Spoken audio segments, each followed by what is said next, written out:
다니엘서가 12장까지 되어 있는데요. 이 다니엘서가 이제 후반을 넘어가는데 7장이 제일 어려운 말씀이에요.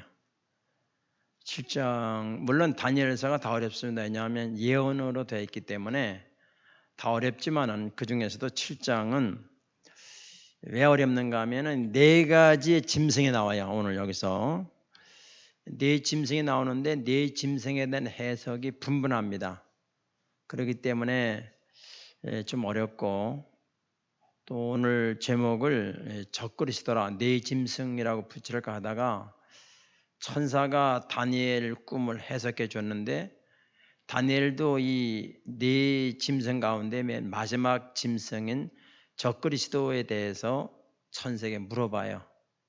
그리고 천사도 그거를 해석해 주는데 7장에서는 그 천사가 다니엘 꿈을 해석하는데 적그리스도에 대한 얘기를 많이 합니다. 그래서 이 적그리스도에 대한 얘기를 하려고 오늘 제목을 적그리스도라고 이렇게 제목을 달았습니다. 이 본문의 내용은 어떻게 구성이 됐는가 하면은 다니엘이 꿈을 꾼 내용하고 그 꿈을 그 옆에 있던 천사가 해석을 해줍니다. 그리고 또 다니엘이 또 그거 말고 또 몇 가지 환상을 또 봐요. 이제 그런 것으로 되어 있는데 이 다니엘이 오늘 여기 1절에 보면은 바벨론 벨사살 왕 원년에 다니엘이 꿈을 꿨다 이렇게 시기가 되어 있거든요. 그러면 이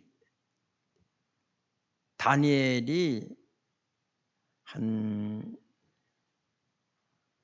80세의 다리오 왕에게 다시 또 재등용을 받거든요. 그 전에 벨살 원년이니까 한 65세 정도 됐을 때에 이 꿈을 꿨는데 그러면 그 앞에다 기록을 순서대로 하면 그 앞에다 기록을 해놔야 되는데 이 다니엘은 이걸 기록하면서 후에다 기록해놨어요. 먼저는 다니엘이 꿈꾼 거 아시죠? 머리는 금이고 가슴과 팔은 은이고 배와 허벅지는 여기는 동이고 종아리는 철이고 그 다음에는 철과 흙으로 섞였다. 이런 환상을 봤는데 그걸 보고 이제 기록에 안 놓고 있다가 그거를 꿈을 해석해 줬죠. 그렇죠? 다니엘이 꿈을 해석해 주고 그 다음에 후에 여기다 기록해 놓은 거예요. 그러니까 5장 6장 사건 전에 이 다니엘이 꿈꾼 것을 꾼 사건이 일어났다 이렇게 말씀드리겠습니다. 이제 다니엘이 꿈꾼 내용은 지금 말씀드린 것처럼 사람의 형상인데 금, 은, 동, 철과 흙이 섞인 거 이런 사람의 신상을 보았죠. 이제 그렇게 하나님은 다니엘에게 그건 뭐죠? 시대가 그렇게 변할 것이다라는 것을 보여줬다고 그랬잖아요. 보여줬다.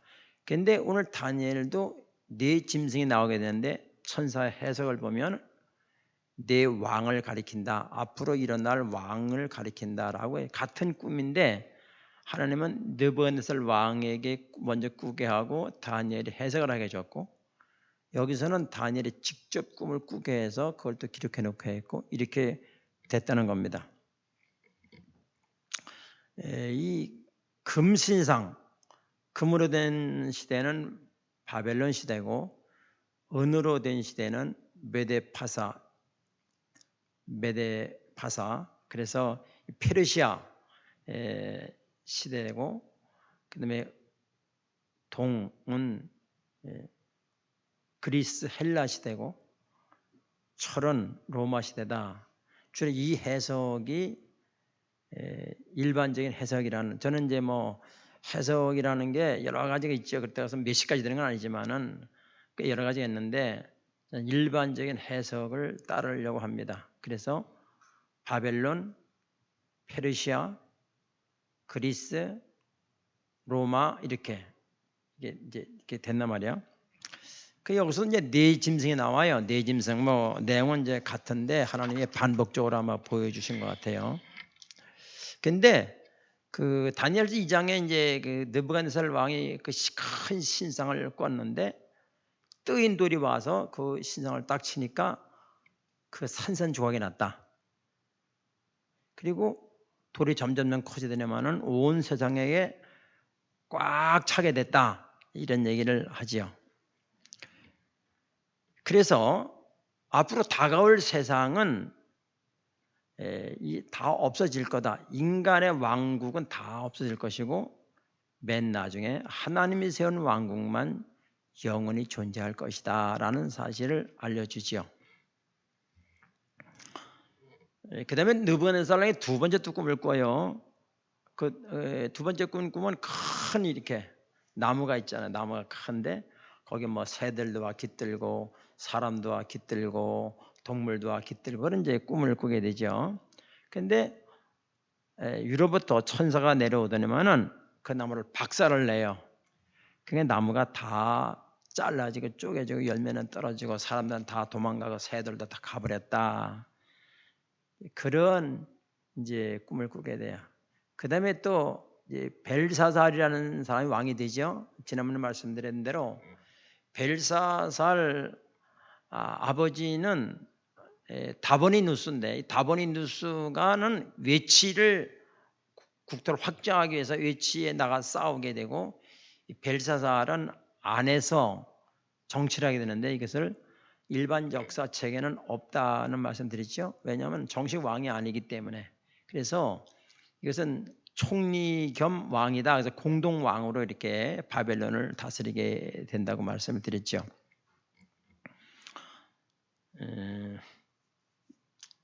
이런 꿈을 통해서 역사의 주관자는 하나님이시다라는 사실은 나타내 주는 거죠. 오늘 이 다니엘서 7장에 느부갓네살 이 다니엘이 꿈꾼 것도 마찬가지죠. 이 벨사살 왕이 1000명의 귀족을 데리고 잔치하다가 벽에 글씨가 나와서 쓰게 되죠. 메네테겔 우바라신, 내가 너를 달아보니까 내 저울 양에 부족하다. 그래 그날 저기 죽게 돼요. 다리오 총사령관에 죽게 돼요. 여기는 다리오도 왕이라고 돼 있지만 사실은 왕이 아니고 총사령관이다. 그래서 이 벨사살이 죽게 되고 이제 다리오가 왕이 되죠. 근데 그럼 여기 이제 1절에 보면은 바벨론 벨사살 왕 원년에, 그러니까 다리오 왕 그 전이라는 얘기예요 지금. 그렇죠? 그러니까 그 65세 때 된 일이다 이렇게 이제 말씀할 수 있어요. 다니엘이 그의 침상에서 꿈을 꾸며 머릿속으로 환상을 받고 그 꿈을 기록하며 그 일의 대략을 진술하니라.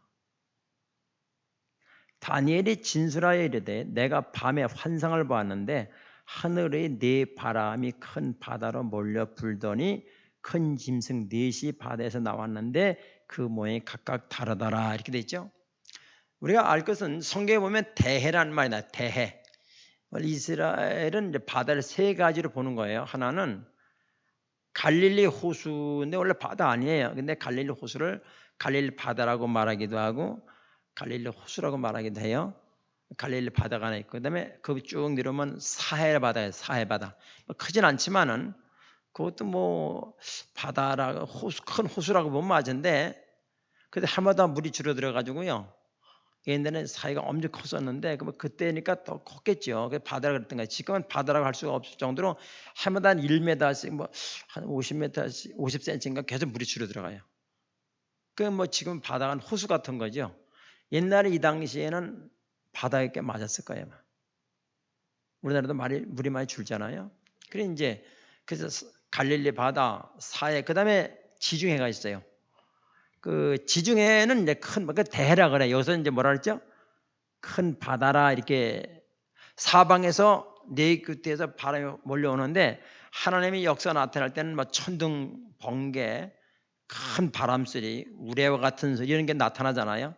여기서는 이제 큰 바람이 나타났어요. 네 바람이 큰 바다로 몰아닥치는 거죠. 그런데 그러더만은 다니엘이 보니까 그 바다에서 네 가지 짐승이 나왔다. 각기 종류도 다르고 모양도 다른 짐승이 하나씩 올라오는 거예요.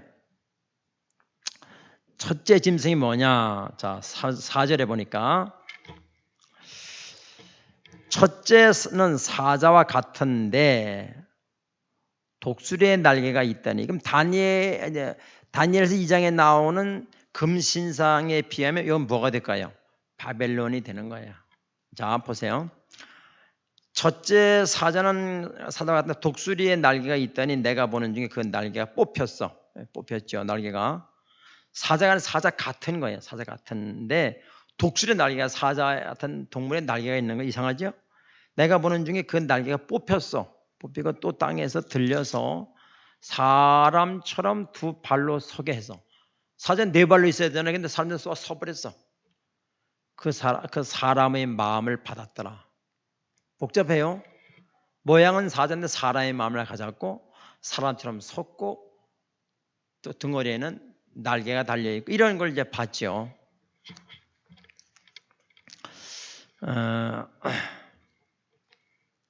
그다음에 두 번째, 이게 이제 사람의 마음을 가정하니까 뭐예요? 모양은 짐승인데 사람인 거예요, 사람. 자, 이제 천사도 이걸 이제 왕이라고 표현했어요. 나중에 보겠지만은. 자, 그다음에 5절 보면 두 번째 짐승이 나와요. 다른 짐승 곧 둘째는 곰과 같은데 이제 곰과 같아요. 곰과 같은데 그것이 몸 한쪽으로 들었고 이것도 또 그 사자와 같이 이렇게 섰어 사람처럼. 그 입에 이 사이에는 새 갈빗대가 물렸다. 식욕이 왕성했던가 봐요.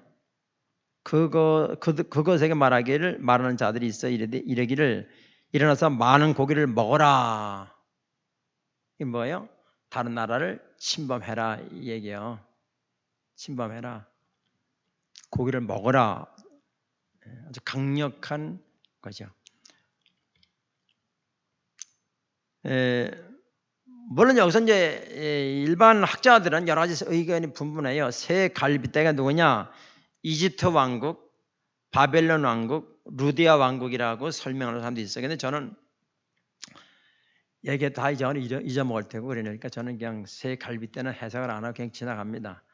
제가 이제 이걸 설교를 준비하면서 어디까지 깊게 해야 될까라는 고민을 많이 했고 또 이제 제가 이 다니엘서를 하기를 망설이는 이유는 새신자가 오면 이게 무슨 말인지 못 알아들으니까 한 시간이 중요한데 그래서 이거를 망설이다가 코로나가 오면서 새신자가 안 오기 때문에 이걸 시작했다고 처음에 제가 말씀드렸잖아요. 그런 의미에서는 코로나가 좋은 것 같아요. 하여튼간에 새 갈비 때도 뭐 여러 해석을 만들었는데 저는 이제 그걸 지나갑니다 그냥. 근데 이제 첫째 왕국보다 둘째 왕국이 더 많은 고기를 먹지요. 다시 말해 영토를 더 확장하는 세력이다. 왕이다. 이렇게 말씀을 드릴 수 있어요. 그 다음에 6절 보면은 그 후에 또 내가 또 본즉 다른 짐승 곧 표범과 같은 것이 있는데 첫째는 사자, 둘째는 곰이고 셋째는 표범이에요. 그 등에는 새의 날개 넷이 또 있어요. 그 짐승에게 머리가 넷이 있어. 무섭겠죠? 표범인데 짐승에는 날개가 넷이 있고 머리가 4개 달렸어요. 그 짐승에게 또 머리 셋이 있으며 머리 넷이 있으며 권세를 받았더라. 큰 권세를 받은 거예요. 이제 뭐 해석을 한 걸 쭉 보면은 이거는 이제 그 그리스를 말하는 거잖아. 이 다니엘서 2장에 얘기를 된다면 세 번째니까 바벨론, 페르시아, 그다음에 그리스를 말하는 건데 이 헬라를 말하잖아요. 그런데 이 알렉산더 대제가 인도까지 침범을 쫙 하면서 국토형 확장을 쭉 했잖아요. 이제 그렇게 되면서 참고로 그냥 얘기할게요.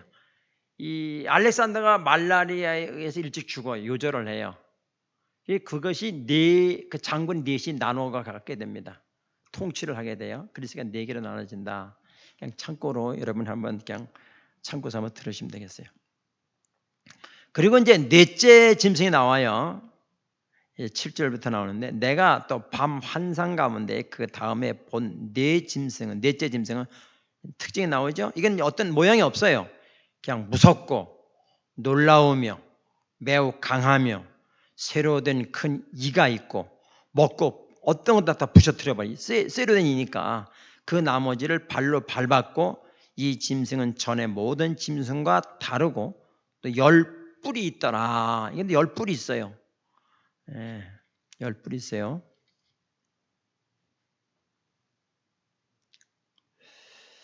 (8절) 내가 그 뿔을 유심히 보는 중에 다른 작은 뿔이 그 사이에서 나더니 첫 번째 뿔 중에 셋이 그 앞에 뿌리까지 뽑혔으며 이 작은 뿔에는 사람의 눈 같은 눈들이 있고 또 입이 있어 큰 말을 하더라. 굉장히 강한 거 봐요. 자, 나중에 또 나와요. 큰 입이 있다. 큰 말을 한다는 큰 말. 그냥 보통 말이 아니고 권세가 있는 말을 하는 거예요. 큰 말을 하고 눈 같은 눈이 있더라. 여기까지가 다니엘이 본 네 짐승의 환상이에요.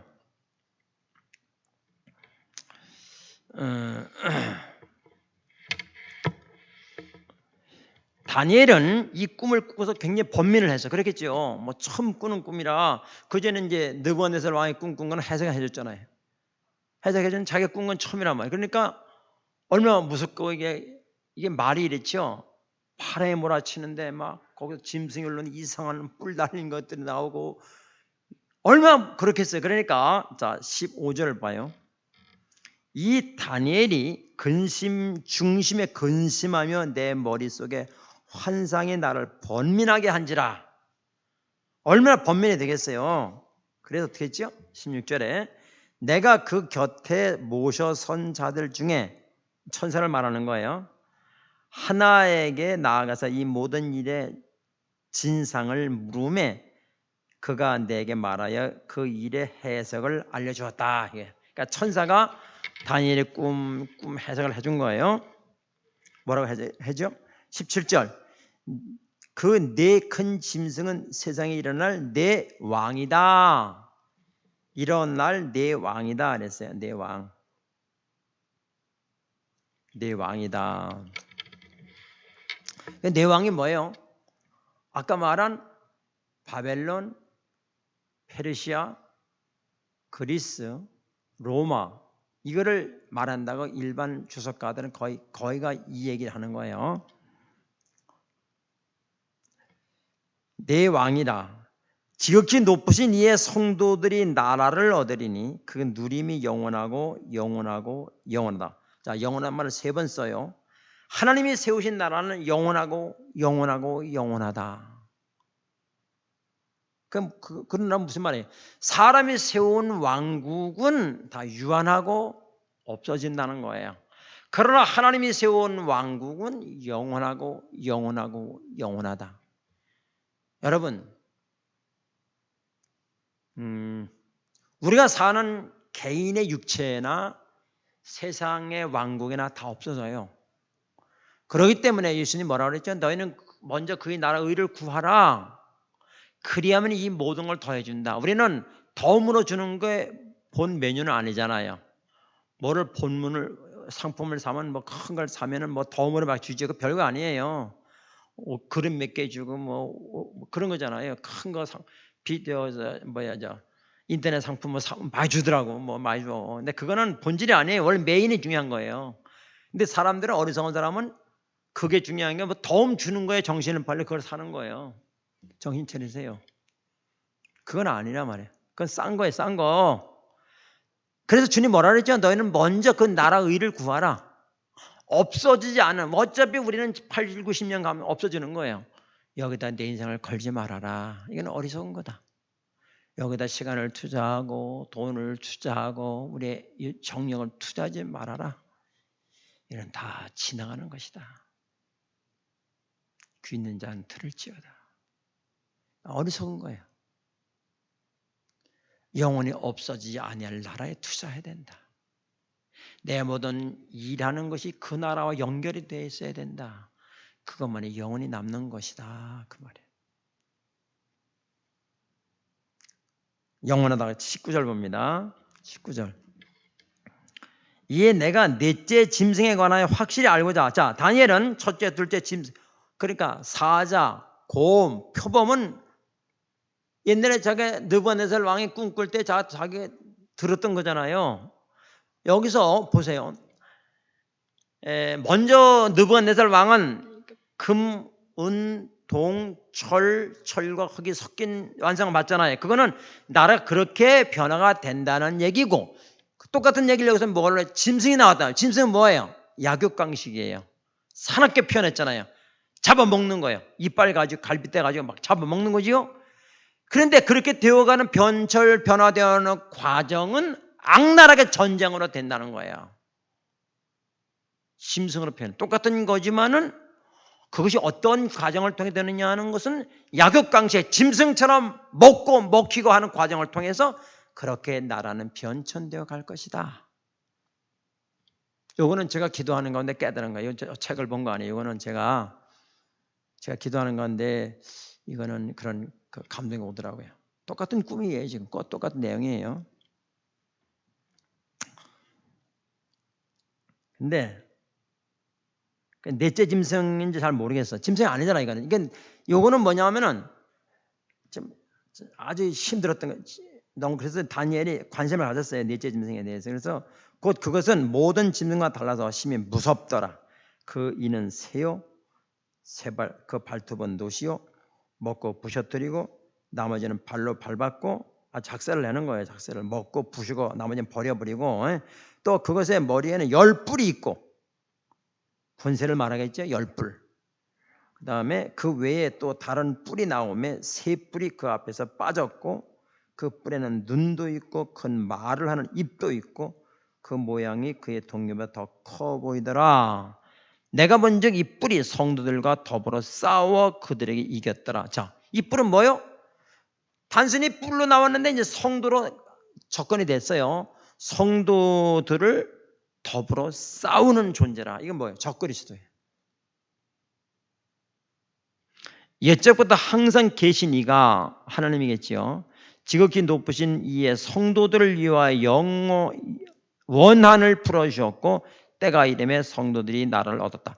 잠시 그 10뿔 권세를 가진 적그리스도가 성도들과 싸워서 이긴다고요. 적그리스도 이겨. 하나님의 각본이기 때문에 우리가 이길 수가 없어. 그런데 나중에 하나님 지극히 높으신 하나님께서 성도들을 위해서 도와줬어.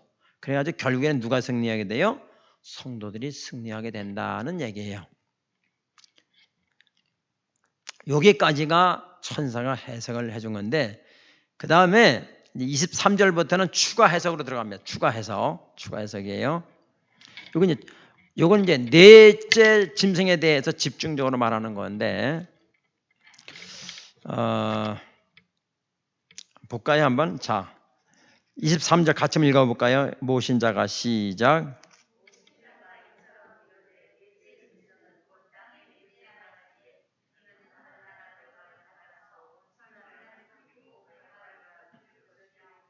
네.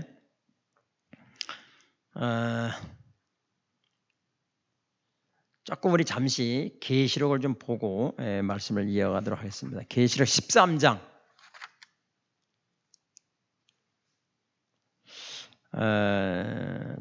잠깐 미안합니다. 하박국을 먼저 봐요. 하박국 1장을 먼저 봐요. 1장. 앞에 있습니다. 하박국 1장 6절로 8절인데요. 보라 내가 사납고 성급한 백성 곧 땅이 넓은 곳으로 다니며 자기 소유가 아닌 거처들을 점령하는 갈대아 사람을 일으켰다. 누가 일으킨 거예요? 하나님이 일으켰어요. 이 갈대아는 바벨론 사람을 말하는 거예요. 그들은 두렵고 무서우며 당당함과 위엄이 자기들에게서 나오며 그 다음에 이제 계시록을 갈게요. 계시록 이제 13장을 가봅니다. 예, 좀 우리 젊은 친구들은요, 이걸 보지 마세요. 습관됩니다. 내 성경을 찾으세요. 줄도 절거려야지. 이거는 이제 초신자나 좀 잘 못 찾는 분들을 해놓는 거니까 이거 의지하지 마세요. 13장 1절 봅니다. 내가 보니 바다에서 한 짐승이 나. 똑같죠? 이건 누가 본 거예요? 이거는 사도 요한이 본 거예요. 자, 그러면 느부갓네살 왕을 통해서 보여줬고, 그 누굴 통해서? 다니엘을 통해서 보여줬고, 여기서는 요한을 사도 요한을 통해서 보여준 거예요. 똑같은 거예요. 보세요. 내가 보니 바다에서 한 짐승이 나오는데 뿔이 10이요. 똑같죠? 머리가 7이라. 그 뿔에는 10 왕관이 있고 머리에는 신성 모독하는 이름이 있더라. 적그리스도란 말, 신성을 모독하는 거예요. 내가 본 짐승은 표범과 비슷하고 그 발은 곰의 발 같고 그 입은 사자의 입 같은데, 예, 나오죠? 용이 자기의 능력과 보좌와 큰 권세를 그에게 주었더라. 누가 주었죠? 적그리스도에게 권세를 누가 준 거예요? 용이 줬어. 자, 사람들은 용 꿈을 좋아해요. 그렇죠? 그래서 이제 왕의 얼굴을 뭐라고 그래요? 용안이라 그래요. 왕이 앉는 의자를 뭐라 그래요? 용좌라 그래요. 용궁, 용안, 용좌. 처음 용우야. 세상 사람들이 용 꿈을 꾸면 복권 사야 돼. 우리는 재수 없어. 우리는요, 금식해야 돼. 잠깐 꿈에 용이 나타나면 금식해야 된다니까요. 근데 용이 그 적그리스도에게 권세를 주었단 말이에요. 줬어요. 자, 3절. 3절. 그의 머리 하나가 상하여 죽게 된 것 같더니 그 죽게 되었던 상처가 나음에 온 땅이 그게 놀랍게 여기 짐승을 따르고 거의 죽게 됐는데 살리는 거예요. 이 사람이 적그리스도가. 그러니까 놀래가지고 그 짐승을 따르는 거예요. 용이 짐승에게 권세를 주므로 용이 줘야 되는 거예요. 적그리스도에게. 용에게 경배하며 짐승에게 경배하여 이르되 누가 이 짐승과 같으냐? 누가 능히 이와 더불어 싸우리요? 세상엔 당할 자가 없어. 그리고 찬양을 받는 거예요. 이제 적그리스도가.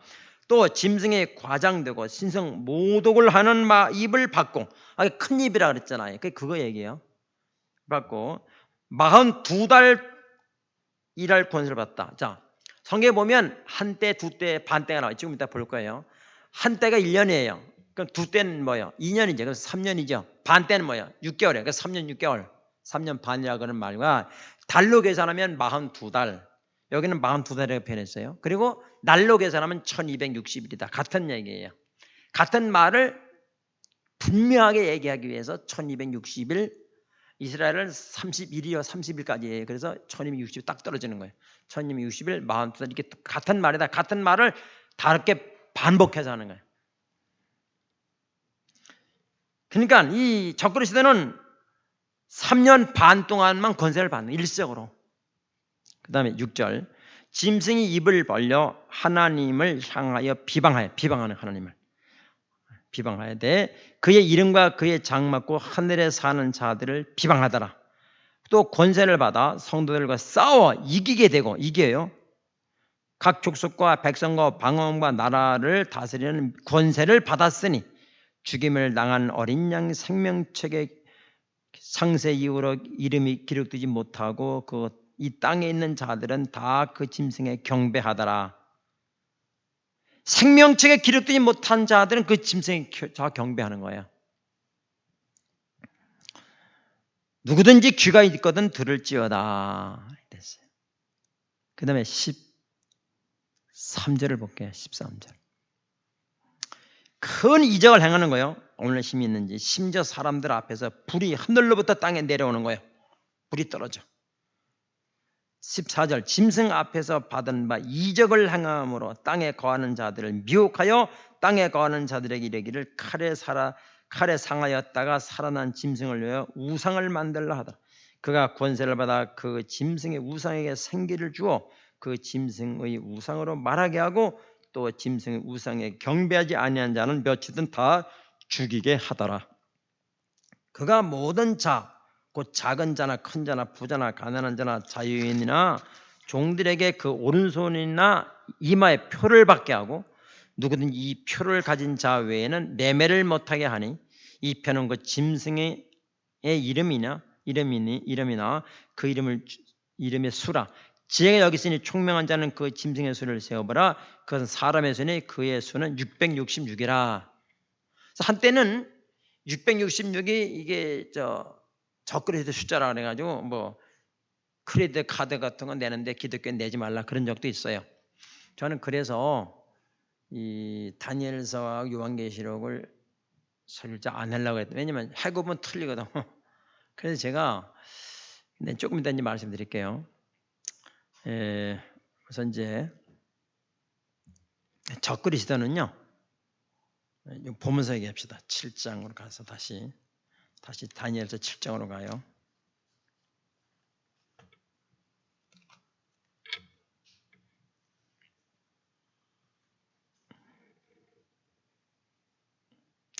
가만있어요. 잠깐만요.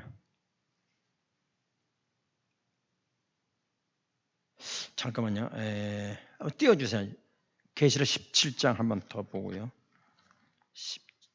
계시록 17장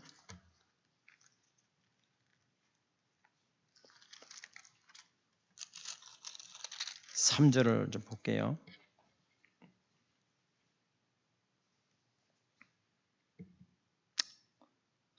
곧 성령으로 나를 데리고 광야로 가니라. 이건 이제 사도 요한이 본 환상이잖아요. 내가 보니 여자가 붉은 빛 짐승을 탔는데 그 짐승의 몸에 하나님을 모독하는 이름이 가득하고 7머리와 10뿔이 있으며 그 여자는 자줏빛 붉은빛 옷을 입고 금과 보석과 진주로 꾸미고 손에 금잔을 가졌는데 가증한 물건과 그 음행에 더러운 것들이 가득하더라. 그 이마에 이름이 기록되었으니 비밀이라. 큰 바벨론이라. 땅의 음녀들과 가증한 것들의 엄이라 하였더라.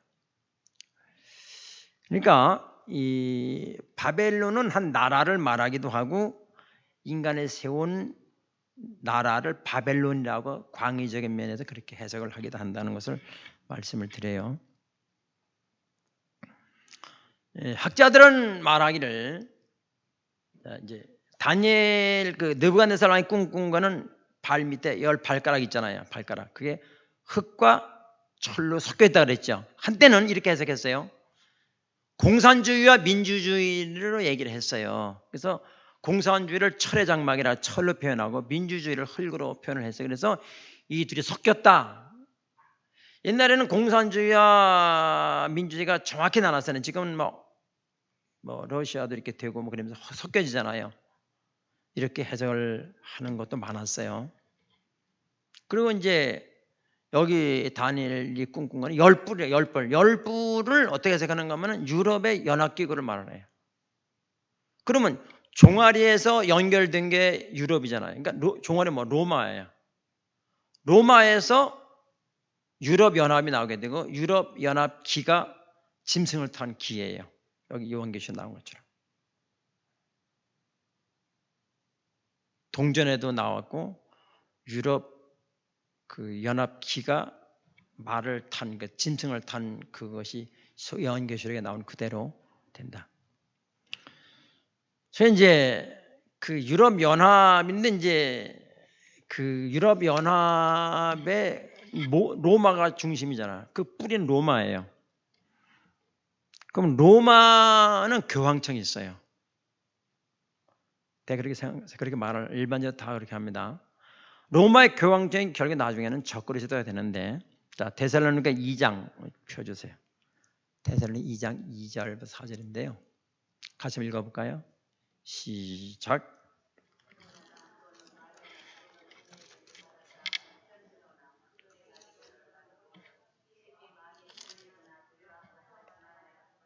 자 보세요. 그 여기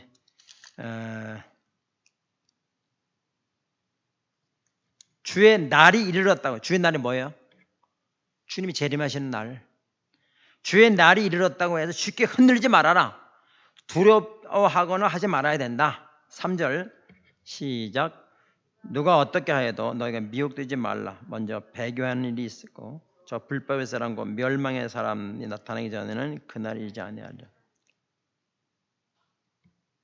배교하는 게 뭐예요? 혼합주의. 그렇게 온다 할지라도 자 먼저 어떤 일이 있어야 되냐면은 재림의 징조에 대해서 얘기하는 건데 주의 날이 이르렀다고 그래서 뭐 겁내지 말아라 그러면서 먼저 배교하는 일이 있어야 된다. 혼합주의. 혼합주의가 뭐예요? 동성애. 혼합. 그리고 지금 이제 이슬람 지도자하고 교황하고 만나잖아요. 그 중간 역사를 릭 워렌이라는 사람이 하고 있어요. 근데 유럽에는 크리슬람이라는 말이 있어요. 이슬람하고 크리스찬하고 합한 거를 크리슬람이라고 그래요. 신정 유행어인데 크리슬람 합하는 걸 말하는 거예요.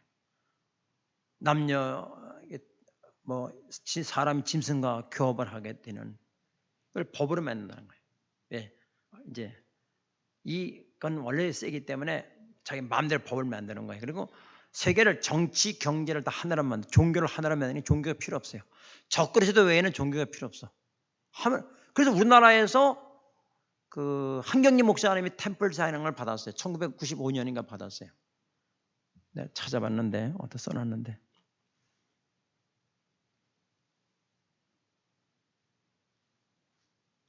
(1995년으로) 제가 기억하고 있는데 이 템플상을 받은 게 뭐냐면은 일명 미혹의 상이라 그래요. 미혹의 상, 유혹의 상이라. 왜 유혹의 상인가 하면 이건 어떤 상인가? 뭐 기자들은 종교 노벨상이라고 말을 하는데요.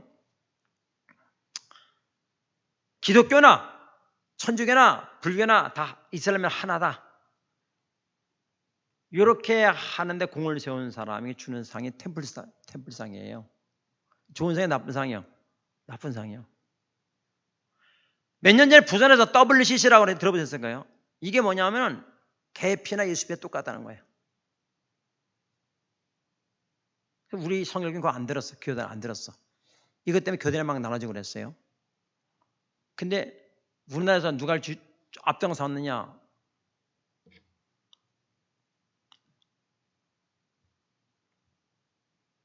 김사만 목사님이 앞장섰어요. 그래서 그 앞에서 막 데모하고 그래요. 김사만 목사는 통합 측입니다. 통합은 다 통합을 하는 거예요. 그게 원칙이에요. 통합 측인 학교가 장신대에서 광나루에 있는 건데 거기 학교 가서 공부한 사람이 하는 얘기가 공부해도 역겨워서 나왔다는 거예요. 다 통합이니까. 가톨릭하고 지금 불교는 같이 서로 찬양하고 막 그러잖아요. 통합이 되는 거예요. 그러나 합동은 아주 보수적이에요. 이 템플상인 누가 받았느냐? 달라의 마행가 있잖아. 왜? 예. 그 사람도 그러니까 종교를 하다 통합을 하는데 기여한 사람이 받는 상이에요.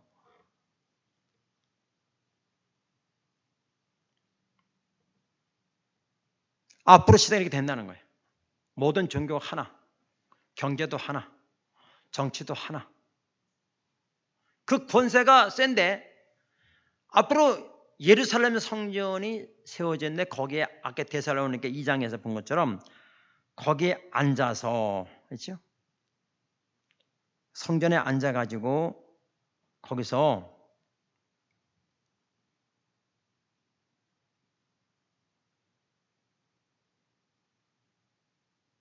성전에 앉아가지고 내가 하나님이다. 근데 그는 하나님을 대적하는 신이라 그랬어요. 모든 것으로 숭배를 받는 거다. 자, 4절 다시 보면요. 자, 그는 대적자라 신이라 불리는 모든 것과 숭배함을 받는 것에 대항하여 그 위에 자기를 높이고 자기를 높이면 자기 높이는 거예요. 그 다음에 하나님의 성전에 앉아 이게 예루살렘 성전 재건되는 예루살렘 성전을 말하는 거예요. 성전에 앉아서 자기를 하나님이라고 내세우느니라. 이게 적그리스도라는 거예요.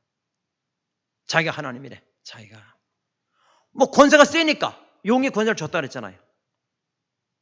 권세를 주니까 너무 센 거야. 뭐 거의 죽었는 사람 살리고 막 판들에서 불이 떨어지기도 하고 막 난리를 치는 거예요. 그러니까 그게 하나님이라는 거의 유혹되지 말아라.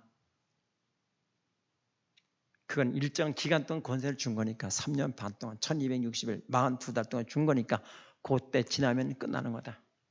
미리 알고 있어야 된다는 거예요. 자, 마지막 말씀드리면서 이거면 다니엘 7장을 받은 것은 지금 바벨론의 포로로 잡혀와서 70년 동안 포로로 잡혀왔다가 해방되는 것이 나와 있잖아요. 예언서에 나와 있단 말이에요. 그러니까 얼마 안 남아서 지금 그게. 근데 다니엘은 알고 있지요. 다른 사람은 모르는데 다니엘은 기도하는 사람이라 성경을 알기 때문에 몇 년 후면은 70년이 채워지면은 바벨론에서 해방될 것이라는 걸 알고 있잖아요. 그러니까 그게 거의 막바지 다가왔어요. 그러니까 너무 힘들겠죠. 고통이 한 해, 2해, 뭐 10년, 20년, 3년 쌓이다 보면 누적이 되잖아요. 너무 힘들어. 개인도 마찬가지잖아요. 힘들어 사는 게. 이 코로나19가 이렇게 계속 누적이 되다 보니까 힘들어요. 소망을 가지라. 다니엘을 통해서 소망의 메시지를 주는 거예요. 왜? 하나님의 나라는 영원한 것이다. 우리가 사는 나라는 다 없어지는 거다. 그러나 하나님이 약속하신 그 나라는 영원하다, 영원하다, 영원하다. 영원한 나라가 우리 앞에 기다리고 있다.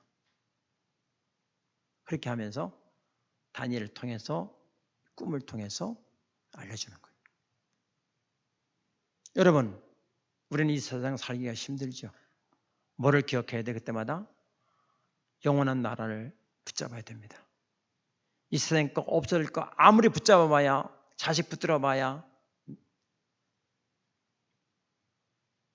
믿지 못해요. 돈도 아무리 많아도 내가 못 쓰면 소용이 없어. 안 돼. 건강은 떠나가. 나이 들면 다 떠나가는 것뿐이요. 건강도 떠나가, 애들도 떠나가, 남편도 떠나가, 아내도 떠나가, 다 떠나가는 것뿐이요. 그런데 하나가 안 떠나. 영원한 나라. 그건 안 떠나요. 아멘. 이걸 꼭 붙잡으시기 바랍니다. 이것이 우리의 소망입니다. 제가 이제 요한계시록을 설명할 때에 다시 또 자세하게 할게요. 왜냐하면 계속 왔다 갔다 해야 돼. 이제 다니엘서하고 요한계시록은 같이 서로 이렇게 엇물려지기 때문에요. 복잡하게 좀 그랬습니다. 하여튼 간에 여러분, 우리에게는 소망이 있죠. 영원한 소망. 네, 기도하겠습니다.